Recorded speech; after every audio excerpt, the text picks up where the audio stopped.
दोस्तों, good evening. कैसे हैं सब लोग। दोस्तों, मैं आपको एक किस्सा सुनाती हूँ। कल मैं वॉक के लिए गई, तो जब मैं वॉक कर रही थी ना, तो कुछ लोग ऐसी मेरी तरह ही वॉक के लिए निकले हुए थे और वो सब लोग जो है आपस कर रहे थे त्रिशा शर्मा का जो केस हुआ है ना भोपाल में, उसको लेकर के। तो उनका आपसी आर्ग्यूमेंट चल रहा था। कुछ लोग कहते कि नहीं भाई, के माँ बाप की गलती है, जब उनको मालूम था कि उनकी लड़की खुश नहीं है, परेशान है, तो उनको उसको वापस बुला लेना चाहिए था।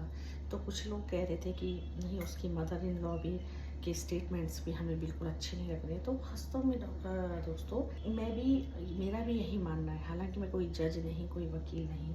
मर्डर हुआ, आत्महत्या थी, वो तो देखो इन्वेस्टिगेशन बताएगी। लेकिन एक चीज़ जो वास्तव में मुझे भी उसके बाद मैं भी सोचने को मजबूर हो गई कि लड़की की जो मदर इन लॉ है वो एक जानी मानी जज रही हैं, रिटायर्ड जज हैं, तो डेफिनेटली बहुत एजुकेटेड हैं और हाईली क्वालिफाइड हैं।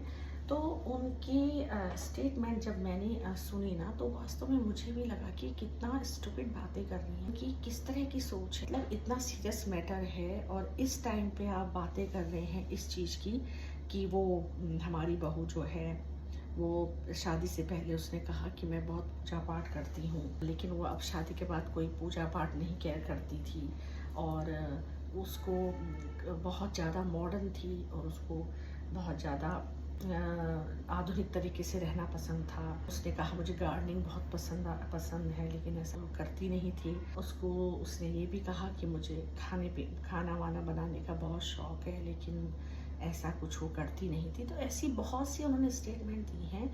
तो मुझे ये लग रहा था कि इस टाइम पे जब इस मामले में ऐसी इन्वेस्टिगेशन चल रही है, तो क्या ये बातें जायज़ लगती हैं। मुझे तो किसी एंगल से नहीं लग रहा था कि एक पढ़ी लिखी महिला की तरह बात कर रही हैं। इस समय तुम्हें क्या बात करनी चाहिए और आप किस तरह की बातें कर रही हैं। कहीं भी तुम्हारे चेहरे पर किसी तरह का पश्चाताप, कोई रिग्रेट नज़र नहीं आ रहा है।